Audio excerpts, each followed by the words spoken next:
السلام عليكم ورحمة الله وبركاته. الحمد لله رب العالمين والعاقبة للمتقين الصلاة والسلام على أشرف المخلوقين وعلى آله وصحبه أجمعين أما بعد. അള്ളാഹുവിൻ്റെ പരിശുദ്ധ ഹബീബ് സ്വല്ലല്ലാഹു അലൈഹി വസല്ലമ തങ്ങള് 1400 വർഷങ്ങൾക്ക് മുമ്പ് വാർത്തെടുത്ത ഒരു ജനത ലോകത്ത് എക്കാലത്തും ജീവിക്കുന്നവർക്ക് മാതൃകയാണ്. മുത്തുനബി തങ്ങൾ മക്കയിൽ ജീവിച്ച് അവിടെ സന്തോഷത്തോടെ ജീവിക്കാൻ കഴിയാതെ വന്നപ്പോ മദീനയിലേക്ക് അള്ളാഹുവിൻ്റെ റസൂല് പലായനം ചെയ്തു. അവിടെ വന്നപ്പോൾ ഹബീബിനെ വരവേറ്റ് സ്വീകരിച്ച് എല്ലാം കൊടുത്തവരാണ് അൻസ്വാറുകൾ, അള്ളാഹുവിൻ്റെ മാർഗത്തിൽ സഹായിച്ച അൻസ്വാറുകൾ. അതിൽപ്പെട്ട മദീനയിൽ വളരെ പാവപ്പെട്ട ഒരു അൻസ്വാരിയായ ഒരു സഹാബി ഉണ്ടായിരുന്നു. അദ്ദേഹം താമസിക്കുന്ന കുടിലിൻ്റെ അരികിൽ അതിൻ്റെ തൊട്ടപ്പുറത്തൊരു മുതലാളിയുടെ ഈത്തപ്പനത്തോട്ടമായിരുന്നു. അതിൻ്റെ ഒരു മരക്കൊമ്പ് തൻ്റെ ഈ ചെറിയ കുടിലിനോട് അല്ലെങ്കിൽ ഇദ്ദേഹത്തിൻ്റെ വളപ്പിലേക്ക് ചാഞ്ഞു കിടക്കുന്നുണ്ട്. പലപ്പോഴും വീട്ടിൽ നിന്ന് മക്കൾ പുറത്തേക്ക് ഇറങ്ങുമ്പോൾ ആ ഈത്തപ്പന കുലയിൽ നിന്ന് പല ഈത്തപ്പനകളും ഈ പാവപ്പെട്ട അൻസ്വാരിയുടെ വീട്ടുമുറ്റത്തേക്ക് വീഴാറുണ്ടായിരുന്നു. മക്കൾ അത് പൊറിക്കെടുത്ത് വിശപ്പിൻ്റെ കാഠിന്യത്താൽ ഭക്ഷിക്കുമായിരുന്നു. പലപ്പോഴും ഇത് കണ്ടുകൊണ്ട് മുതലാളി വരിക, അയാൾ ആ പിഞ്ചു കുഞ്ഞുങ്ങളെ ശാസിക്കും, പിഞ്ചു കുഞ്ഞുങ്ങളോട് എതിർത്ത് സംസാരിക്കും.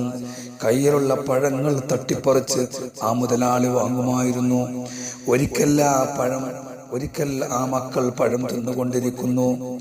അപ്പോൾ അതുവഴി വന്ന അയാൾ അവരുടെ കൈയിട്ട് അത് അവരുടെ വായിൽ കൈയിട്ട് കൊണ്ടത് പുറത്തേക്കെടുത്തു.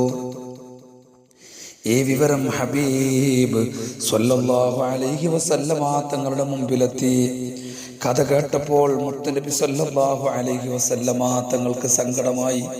അവിടുന്ന് ആ മുതലാളിയെ വിളിപ്പിച്ചുകൊണ്ട് അയാളോട് പറഞ്ഞു, നിങ്ങൾ അയൽക്കാരനായ അൻസ്വാരിയുടെ വീടിനോട് ചേർന്ന് നിൽക്കുന്ന നിങ്ങളുടെ ആ ഈന്തപ്പനയുണ്ടല്ലോ, അത് ആ വീട്ടുകാർക്ക് നൽകിയാൽ പകരം ഞാൻ നിങ്ങൾക്ക് സ്വർഗത്തിലെ ഈന്തപ്പന നൽകാമെന്ന് മുത്ത് മുഹമ്മദ് മുസ്തഫ സ്വല്ലല്ലാഹു അലൈഹി വസല്ലമ തങ്ങൾ മറുപടി പറഞ്ഞു. താൽക്കാലിക ലാഭനഷ്ടങ്ങൾ കണക്ക് കൂട്ടി നോക്കി മുതലാളി അയാൾ അതിന് സമ്മതം കൊടുത്തില്ല. അയാൾ അതിൽ നിന്ന് പിന്മാറുകയാണ് ചെയ്തത്. ഇതെല്ലാം കണ്ടുകൊണ്ട് അബൂദർദാ റളിയല്ലാഹു അൻഹു നബിയുടെ സമീപത്ത് നിൽക്കുകയായിരുന്നു.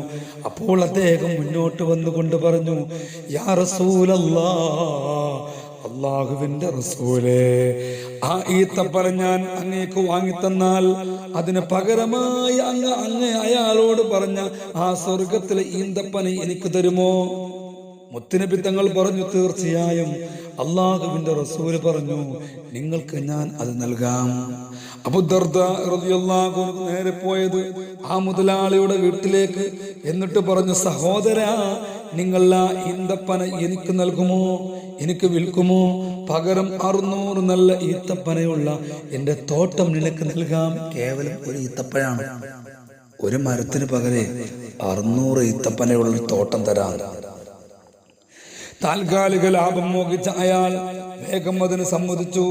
അബൂദർദാ റളിയല്ലാഹു അൻഹു തന്റെ തോട്ടത്തിലേക്ക് ഓടി വന്നു. ഭാര്യയും മക്കളും അവിടെ ഈത്തപ്പഴം പൊറുക്കുകയായിരുന്നു. അദ്ദേഹം അവരോട് പറഞ്ഞു, ഇവിടെ നിന്ന് പെട്ടെന്ന് ഇറങ്ങൂ, ഞാനിത് മറ്റൊരാൾക്ക് വിൽപ്പന നടത്തിയിട്ടുണ്ട്. സ്വർഗത്തിന് പകരമായി തോട്ടം വിറ്റ കഥ കേട്ടപ്പോൾ അബൂദർദാ റളിയല്ലാഹു അൻഹുവിന്റെ തവക്കുലിന്റെ മാതൃകയായ ഭക്തിയായ ആ ഭാര്യക്കും സന്തോഷമായി. അവർ അവിടെ നിന്ന് ഇറങ്ങി ഹബീബിനെ അരികിലേക്ക് വരികയാണ്. സല്ലല്ലാഹു അലൈഹി വസല്ലമയോട് കാര്യങ്ങൾ പറഞ്ഞു. മുത്തുനബിക്ക് വളരെ സന്തോഷമായി. മുഅ്മിനീങ്ങളെ, തനിക്ക് സ്വർഗത്തിൽ നിന്ന് ഇടം നൽകാമെന്ന് പറഞ്ഞാൽ തന്റെ ഭൗതിക ലോകത്തുള്ള സമ്പത്തുകൾ മുഴുവനും അല്ലാഹുവിന്റെ മാർഗത്തിൽ സമർപ്പിക്കാൻ തയ്യാറായ ഒരു ജനതയെ വാർത്തെടുത്ത നേതാവാണ് മുഹമ്മദ് മുസ്തഫ സ്വല്ലല്ലാഹു അലൈഹി വസല്ലം.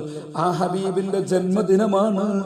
നമ്മിലേക്ക് ഒരു വെളിപ്പാടുകൾ ഇതാ വന്നുകൊണ്ടിരിക്കുന്നു. ഹബീബിന്റെ കൂടെ സ്വർഗം പുൽകാൻ അല്ലാഹു നമുക്ക് തൗഫീഖ് നൽകട്ടെ.